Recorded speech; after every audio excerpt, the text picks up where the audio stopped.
Hello students, how are you all. Welcome to SK English classes test analysis series. और आज हम बात करेंगे हमारे एयरफोर्स के टेस्ट की, जिसका नाम है SKAF01AACKN। ठीक है, तो चलिए बात करते हैं 1 to 5 क्वेश्चंस की। And these questions are based on passage. तो आरसी को अटेम्प्ट करने से पहले, रीडिंग कॉम्प्रिहेंशन को अटेम्प्ट करने से पहले हम क्वेश्चंस को पढ़ते हैं, तो वही काम हम इसमें भी करने वाले हैं।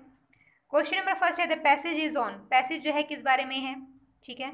सेकंड क्वेश्चन है the journalist should be thorough with. जो जर्नलिस्ट होता है, जो पत्रकार होता है, उसको थोरो होना चाहिए, उसको कंप्लीट होना चाहिए किस चीज़ से, ठीक है। थर्ड क्वेश्चन है one of the main requirements for a journalist is. जो एक जर्नलिस्ट की मेन रिक्वायरमेंट है वो क्या है, जो बहुत ही ज़रूरी रिक्वायरमेंट है जर्नलिस्ट के लिए, वो क्या है, ठीक है। The ethics of journalism is. जो जर्नलिज्म के एथिक्स हैं, एथिक्स क्या होता है, एथिक्स होता है मोरल प्रिंसिपल, जो मोरालिटी पर बेस्ड होते हैं, जो मोरालिटी पर, नैतिकता पर बेस्ड होते हैं, उनको बोलते हैं एथिक्स, ठीक है। तो जो जर्नलिज्म है उसके एथिक्स प्रिंसिपल्स यानी कि एथिक्स क्या हैं, ठीक है। नेक्स्ट है which of the following statement is not true. इनमें से कौन सी बात जो है वो ट्रू नहीं है। तो चलिए पढ़ते हैं पैसेज को। Journalism means several things. Journalism का मतलब जो होता है ना, बहुत अलग अलग चीज़ें होता है। फर्स्ट ऑफ ऑल, सबसे पहले अगर हम बात करें, it means the ability to write and convey thoughts in a way that people will understand things quickly. सबसे पहले अगर हम बात करें तो इसका मतलब होता है लिखने की एबिलिटी, एक लिखने की क्षमता, ठीक है। एक आपकी जो एबिलिटी है, योग्यता है आपकी लिखने की, वो होती है, ठीक है। एंड कन्वे थॉट्स, और आप कन्वे का मतलब होता है प्रोवाइड करना या किसी तक कोई बात पहुंचाना, ठीक है। तो कन्वे थॉट्स, और जो आपके विचार हैं उसको कन्वे करना, वो आगे जो है पहुंचाना इन ए वे, इस तरीके से कि लोग जो हैं उसको समझ सकें, that people will understand things, कि लोग जो हैं बातों को समझ सके क्विकली, इजीली उसको चीज़ को जो है समझ सकें, ठीक है। तो पहली चीज़ बता दिया कि लिखने की एबिलिटी जो है वो होनी चाहिए, और इसी में बता दिया कि आपकी जो मैसेज कन्वे करने की एबिलिटी है, जो आप बताना चाहते हो वो लोगों तक पहुँचे और वो उसको आसानी से समझ भी लें। It means being able to turn long articles into shape. इसका मतलब क्या है, जर्नलिज्म का दूसरा और क्या मतलब बताया गया है, इसका मतलब है कि जो लंबे लंबे आर्टिकल्स होते हैं, यानी कि लंबी लंबी बातें जो होती हैं, बहुत बड़ी एक बात है, उसको आपने क्या किया, उसको एक शेप में लिखा। एक जो लंबे लंबे आर्टिकल्स हैं उसको आपने एक शेप में लिखा। देखो आर्टिकल्स जो होते हैं वो काफ़ी बड़े बड़े होते हैं, फिर भी अगर एक शेप में एक जर्नलिस्ट लिखता है तो उसमें बहुत इंटरेस्ट आता है, उसको पढ़ने से जो है बोरियत महसूस नहीं होती। तो वो एबिलिटी एक जर्नलिस्ट में होनी चाहिए कि लंबे आर्टिकल्स को भी वो क्या करे, एक शेप में लिखे, ठीक है। तो उससे क्या है, उससे हमारा इंटरेस्ट उसमें बना रहेगा, है ना। नेक्स्ट है it means knowing your grammar and composition rules inside out and upside down. कहता है कि और दूसरा मीनिंग इसके अंदर है it means knowing your grammar and composition. आपकी ग्रामर कैसी है, ठीक है, कॉम्पोजिशन कैसी है, शब्दों को लिखने का तरीका कैसे है, ठीक है। तो आप किस तरीके से ग्रामर और कॉम्पोजिशन को बहुत अच्छी तरीके से जानते हो, और किस तरीके से जानते हो, inside out and upside down. Inside out and upside down का मतलब होता है कंप्लीटली, थोरोली, ठीक है। ये वर्ड जो हमसे क्वेश्चन में भी पूछा गया है कि किस चीज़ से जो है उसको थोरो होना चाहिए, तो हमारा आंसर क्या रहेगा, ग्रामर एंड कॉम्पोजिशन से उसको थोरो होना चाहिए, ठीक है। Inside out and upside down का मतलब ये है थोरो होना, यानी कि कंप्लीट होना। It also means a nose for news and feel for words. और इसका और क्या मतलब बताया गया जर्नलिज्म का, नोज फॉर न्यूज़, न्यूज़ के लिए, यानी कि एक जो खबर है उसके लिए एक नाक होनी चाहिए। कैसी नाक होनी चाहिए भाई, जहाँ पे भी कुछ हो रहा है तो हमें तुरंत जो है उसकी सुगंध आ जाए कि यहाँ पे कुछ हुआ है, ठीक है। तो जर्नलिस्ट को पता होना चाहिए कि एक ऐसी नाक होनी चाहिए कि वो न्यूज़ को सूंघ के ही पहचान ले, ठीक है। एंड फील फॉर वर्ड्स, और जो वर्ड्स को जो है फील करे, ठीक है, यानी कि वर्ड्स को फील करे मतलब वर्ड्स की गहराई को समझने की उसकी अंदर क्षमता हो। रिस्पेक्ट फॉर ट्रुथ, जो सच्चाई है उसकी वो रिस्पेक्ट करे। And a sense of mission, और जो मिशन है उसका, जिस चीज़ की खोज में वो निकला है, जिस चीज़ की वो तह तक जा रहा है, जिस चीज़ सिचुएशन को वो अपने आर्टिकल के ज़रिए लोगों को बताने की कोशिश कर रहा है, उसकी सेंस उसको होनी चाहिए, उस मिशन की सेंस उसको होनी चाहिए, उसकी क्या रिक्वायरमेंट है इस मिशन की उसको पता होना चाहिए, ठीक है। A journalist should be able to size up a situation on the spot. एक जर्नलिस्ट को कैसा होना चाहिए, उसको इस लायक होना चाहिए कि वो ऑन द स्पॉट, वहीं के वहीं जो सिचुएशन वाली जगह है वहीं के वहीं जो है उस सिचुएशन को क्या कर ले, साइज अप कर ले। साइज अप कर ले मतलब उस सिचुएशन को केयरफुली लुक करे, उस सिचुएशन को देखे, कैसे देखे, केयरफुली देखे। साइज अप मतलब केयरफुली किसी चीज़ को जब हम देखते हैं तो उसको बोलते हैं साइज अप करना, ठीक है। He should also develop a deep insight into human conditions, उसके अंदर जो है और क्या होना चाहिए, एक डीप इंसाइट होनी चाहिए, एक दूर तक देखने की क्षमता होनी चाहिए, ठीक है, ताकि वो ह्यूमन कंडीशन जो चल रही है, इंसान की जो कंडीशन है, स्थिति है, उसको जो है बहुत ही दूरी तक देख सके, बहुत ही दूरी तक देख सके। Nobody can teach you the final aspects of journalism, कोई भी आपको जो है जर्नलिज्म के जो अच्छे पहलू हैं वो कोई सिखा नहीं सकता आपको। No plastic surgeon can give you a nose, कोई भी प्लास्टिक सर्जन जो है आपको एक अच्छी जर्नलिज्म के लिए जो एक नाक चाहिए वो आपको नहीं दे सकता है, ठीक है। No teacher can give you a feel for words, ना ही कोई टीचर आपको ये सिखा सकता है कि किस तरीके से शब्दों को फील किया जाए, किस तरीके से शब्दों की अनुभूति की जाए, ये भी कोई टीचर आपको सिखा नहीं सकता, ठीक है। तो आई होप कि पैसेज आपको समझ में आ गया होगा। चलते हैं क्वेश्चंस पर। The passage is on, passage पूरा जो पैसेज है वो किस बारे में है, वो पैसेज पूरा किसके बारे में है भाई, जर्नलिज्म के बारे में है, कि जर्नलिज्म एक्चुअल में है क्या, क्या क्या चीज़ें होता है, एक उसके अंदर क्या क्या रिक्वायरमेंट होनी चाहिए, ये सारी चीज़ें जो है पूरे पैसेज में डिस्कस हुई है। ऑप्शन नंबर ए कहता है the journalist, surgeon and teacher, क्या ये पूरा पैसेज जर्नलिस्ट, सर्जन और टीचर के बारे में है, नहीं। बी की बात करें the merits of journalism, journalism जो है पत्रकारिता जो है उसके क्या क्या फ़ायदे हैं, क्या ये गिनाए गए हैं, नहीं। ऑप्शन नंबर सी की बात करें what journalism is about, journalism actual में है क्या, इसके बारे में बताया गया है, बिल्कुल यही बताया गया है कि व्हाट जर्नलिज्म इज अबाउट, कि जर्नलिज्म एक्चुअल में है क्या। जर्नलिज्म क्या है, एक एबिलिटी है बातों को कन्वे करने की, ग्रामर और कंपोजिशन की आपकी नॉलेज की, एक ऐसी नाक होने की जो आप चीज़ों को समझ ले, सूंघ ले और स्थिति को भाप लेने की। तो ये सारी चीज़ें जो है हमें पूरे पैसेज में बताई गई है, तो ऑप्शन नंबर सी जो है हमारा सही आंसर रहेगा।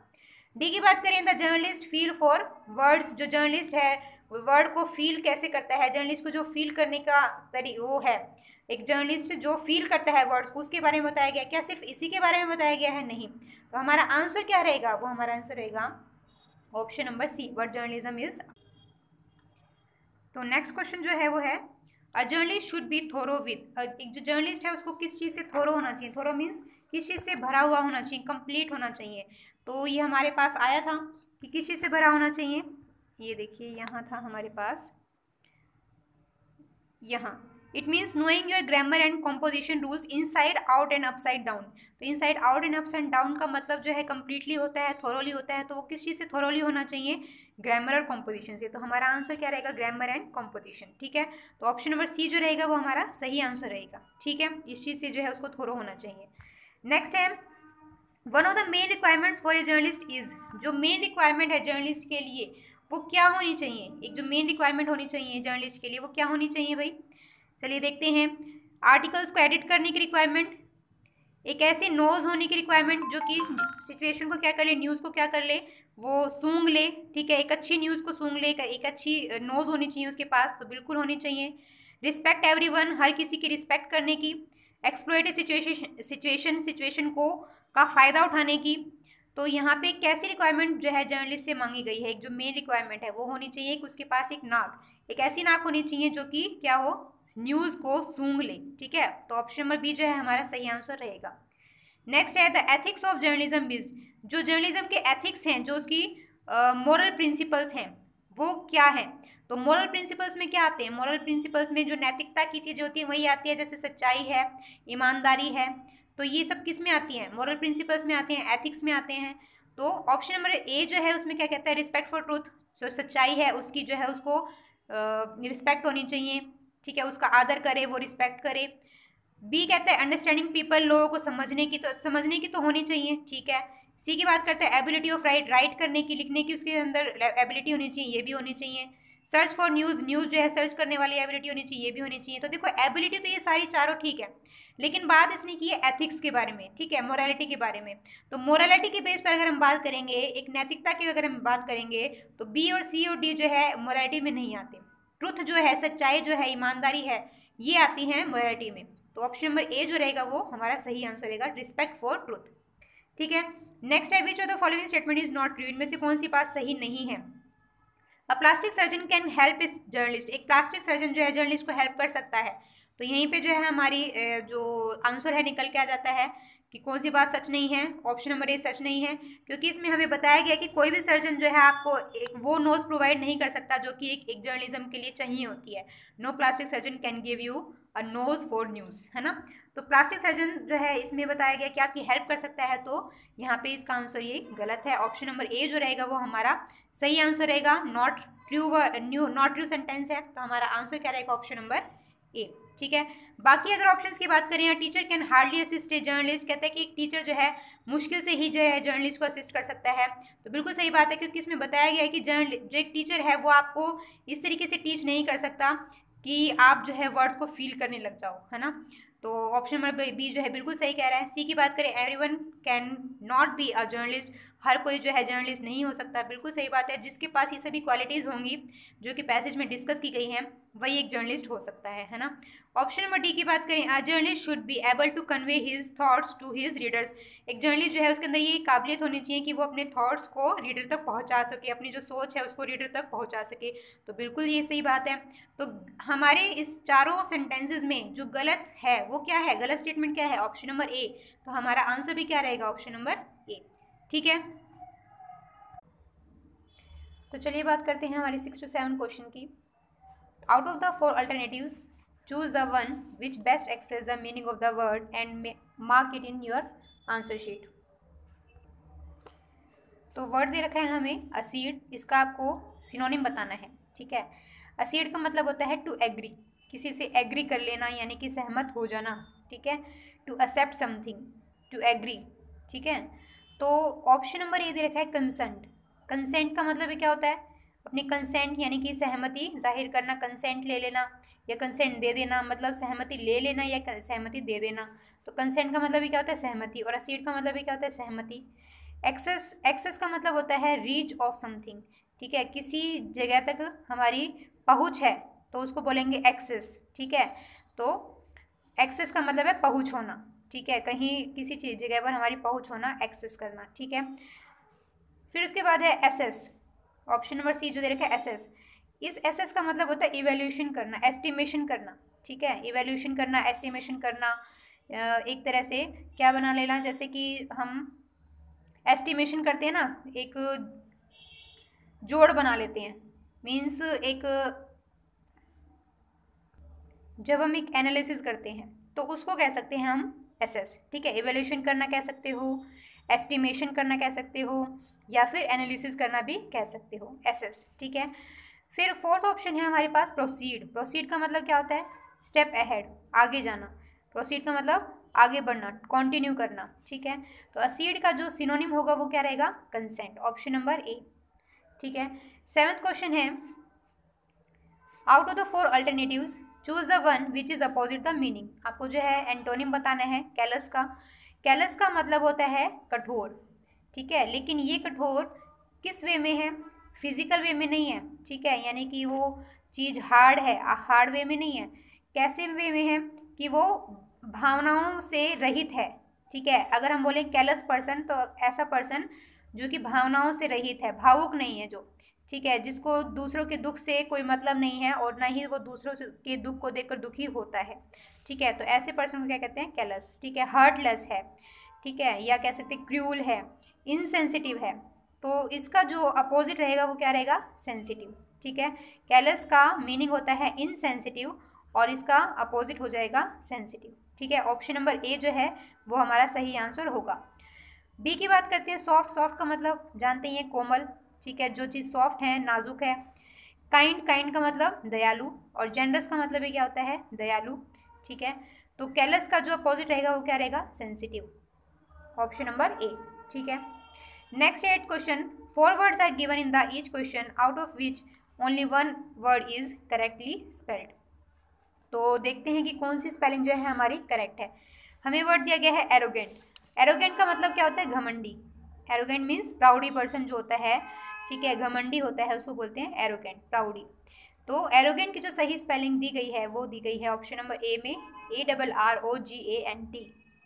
ठीक है, ARROGANT, arrogant, option number A. ठीक है, नेक्स्ट है 9 to 10 question, choose the one which can be substitute for the given words sentence. क्या करना है आपको कि ये जो लाइन दी गई है, इस लाइन को जो रिप्लेस कर सकती है, ये इस लाइन को अच्छे से एक्सप्रेस करने वाला वर्ड जो है आपको चूज करना है, ठीक है। समथिंग दैट इज पॉइजनस और अनहेल्दी, एक ऐसा चीज जो कि पॉइजनस है, OUS है, मतलब भरा हुआ है किससे, पॉइजन से। पॉइजन मतलब जहर, तो जो चीज़ जहर से भरी हुई है और अनहेल्दी है, यानी कि हमारे लिए, स्वास्थ्य के लिए अच्छी नहीं है, तो उस चीज़ को क्या कहते हैं, उस चीज़ को कहते हैं टॉक्सिक। क्या कहते हैं, टॉक्सिक। टॉक्सिक का मतलब होता है एक ऐसी चीज़ जो कि जहरीली हो चुकी है, तो उसको बोलेंगे टॉक्सिक। तो हमसे यही पूछा गया कि कोई चीज़ जब पॉइजनस हो जाती है या अनहेल्दी हो जाती है तो उसको क्या बोलते हैं, टॉक्सिक, ठीक है। ट्रिवियल का मतलब क्या होता है, ट्रिवियल मीन्स मामूली, तुच्छ। ट्रिवियल मीन्स मामूली, साधारण, तुच्छ, ऑर्डिनरी, ठीक है।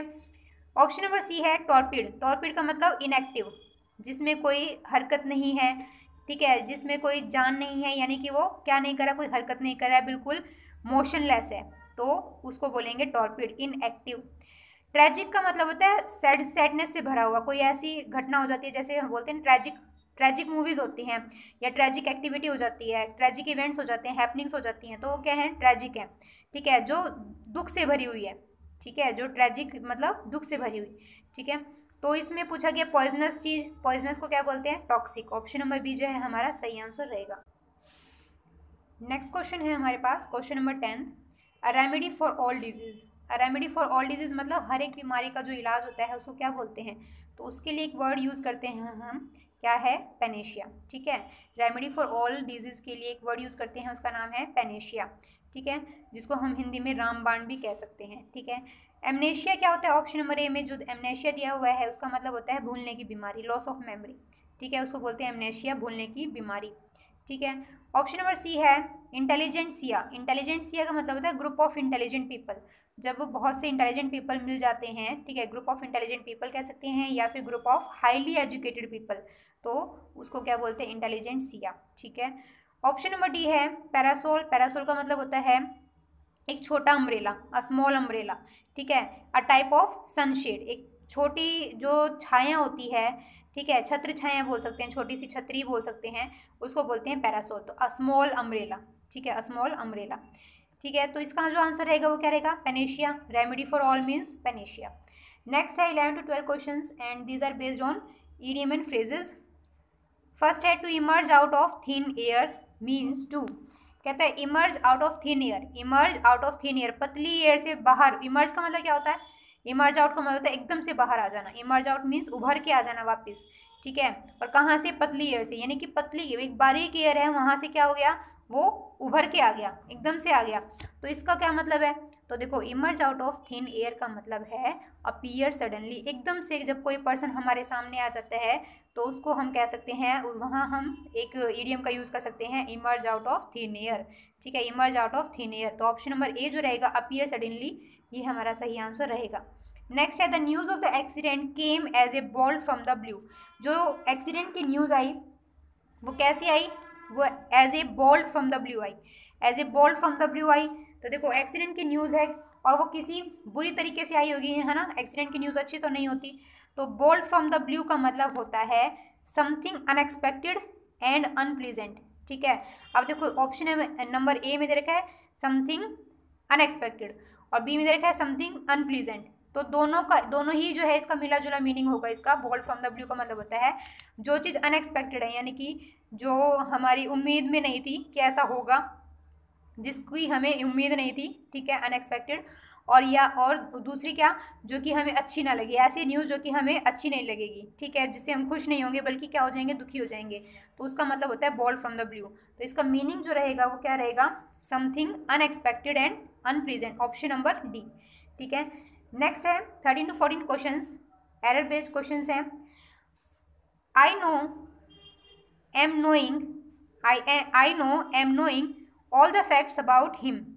तो देखो नो जो है एक ऐसी वर्ब होती है जिसको हम आईएनजी फॉर्म में यूज़ नहीं करते हैं, ठीक है, तो यहाँ क्या आ जाएगा, एम नोइंग नहीं आएगा, यहाँ आ जाएगा I now know, I now know all the facts, अब मैं जानता हूँ, आई नाउ अब मैं क्या करता हूँ, जानता हूँ, नो ऑल द फैक्ट्स सभी फैक्ट्स को अबाउट हिम उसके बारे में। तो यहाँ पे ऑप्शन नंबर बी में एरर है, एम नोइंग की जगह क्या आएगा, नो आ जाएगा, KNOW नो। नेक्स्ट है if there are stars in the galaxy how much are suitable for life. कहता है कि गैलेक्सी में जो अगर स्टार्स हैं तो हाउ मच आर कितने जो हैं हमारी लाइफ के लिए सुटेबल हैं, कितने हमारे लाइफ के लिए ठीक हैं।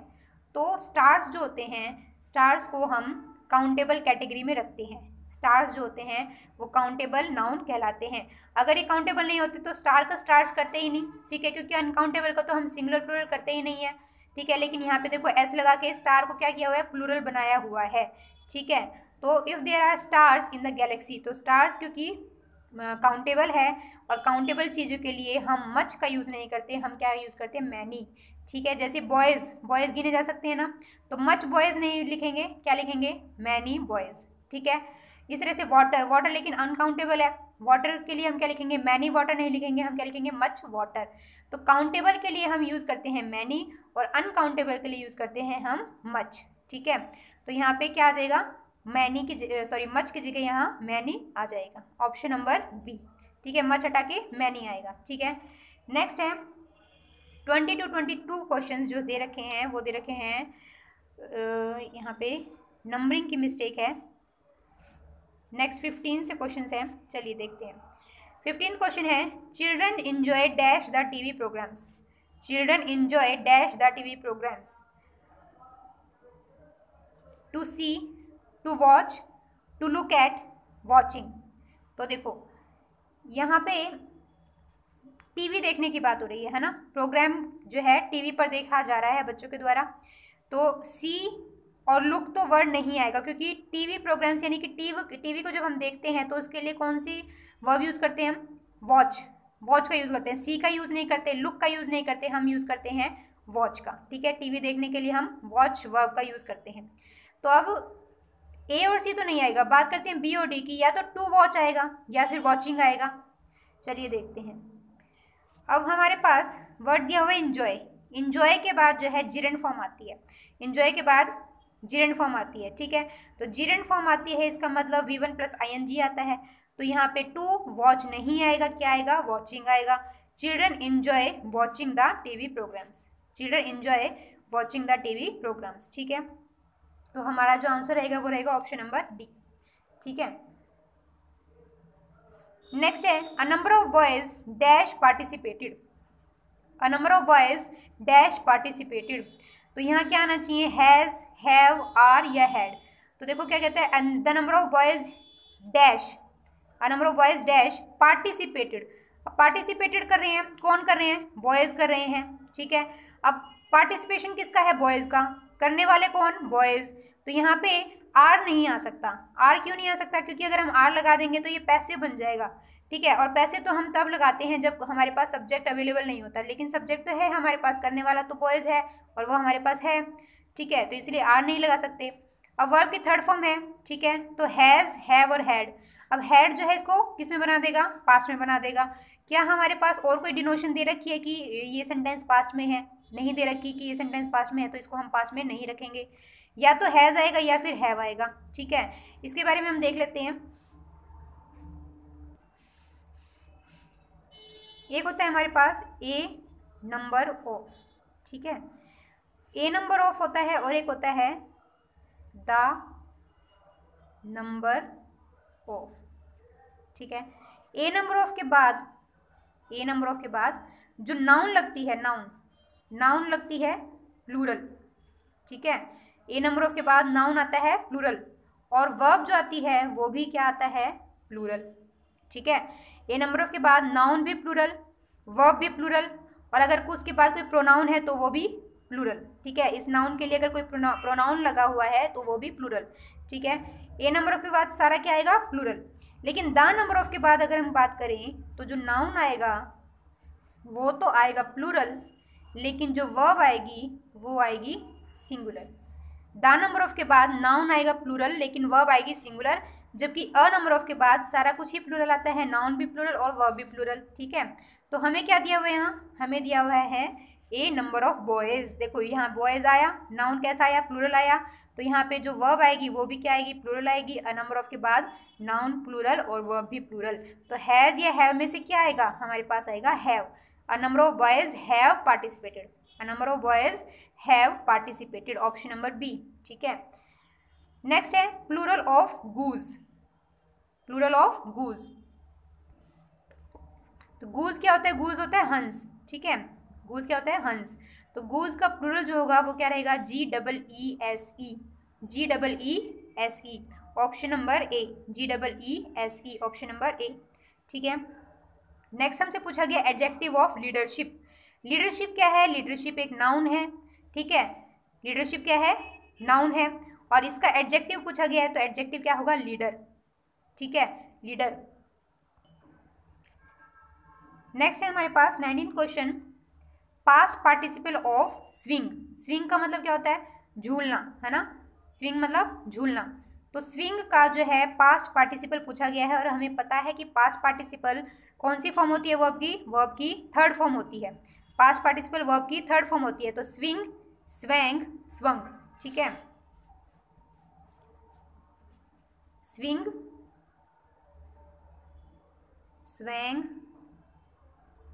SWANG, स्वैंग, और स्वंग, ठीक है, SWUNG, स्वंग, ठीक है।